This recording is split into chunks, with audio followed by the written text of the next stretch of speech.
In the previous video, we built a simple classifier to arrange the random data provided by us. This talks about building a logistic regression classifier. We will use it to draw linear boundaries between our classes and extract these boundaries by solving a set of equations derived from the training data. Let's see how to do this in Python.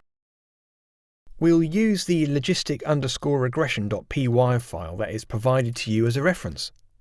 Assuming that you imported the necessary packages, let's create some sample data along with training labels. So with this code we have created the training data, and these are the assigning labels to this data.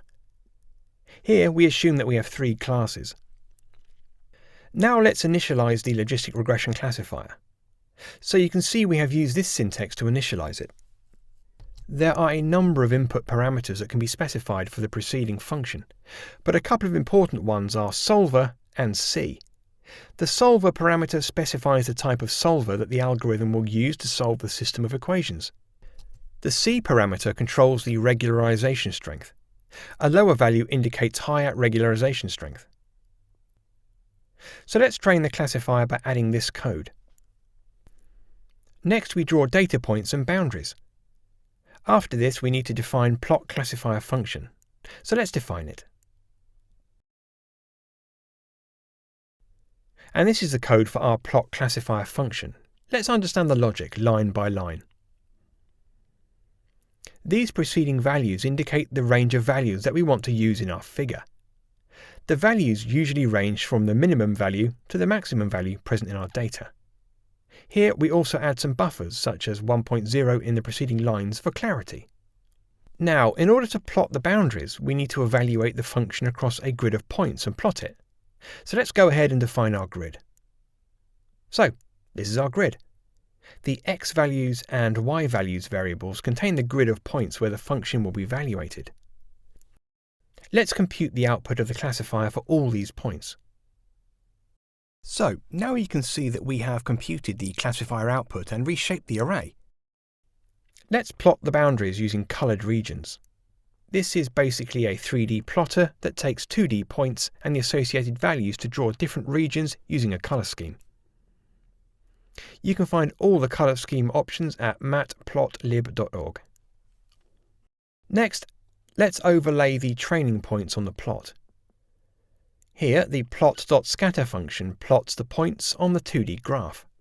x:0 specifies that we should take all the values along axis 0, here in our case is the x-axis, and x:1 specifies axis 1, which is the y-axis here. The c=y parameter indicates the colour sequence. We use the target labels to map to colours using CMap. Basically, we want different colours that are based on the target labels. Hence, we use y as the mapping. The limits of the display figure are set using plot.xlim and plot.ylim. In order to mark the axis with values, we need to use plot.xticks and plot.yticks. These functions mark the axis with the values so that it's easier for us to see where the points are located. In the preceding code, we want the ticks to lie between the minimum and maximum values with a buffer of 1 unit. Also, we want these ticks to be integers, so we use the integer function to round off the values. So now let's run this code and see the output. So let's move on to our command prompt and type the file name. Now you can see the resulting figure for our code. Let's see how the C parameter affects our model. The C parameter indicates the penalty for misclassification. Let's go back to the editor. Now if we set it to 1.0 and run our code again, we get this output for C equals 1.0. Next, if we go ahead and set C to 1000, we get this output. Here you should note that as we increase C, there is a higher penalty for misclassification. Hence the boundaries get more optimal. In this video we saw how to build a model that can draw linear boundaries between classes for a given set of data points. In the next video, we'll take a look at the use of Bayes' theorem to build a naive Bayes classifier.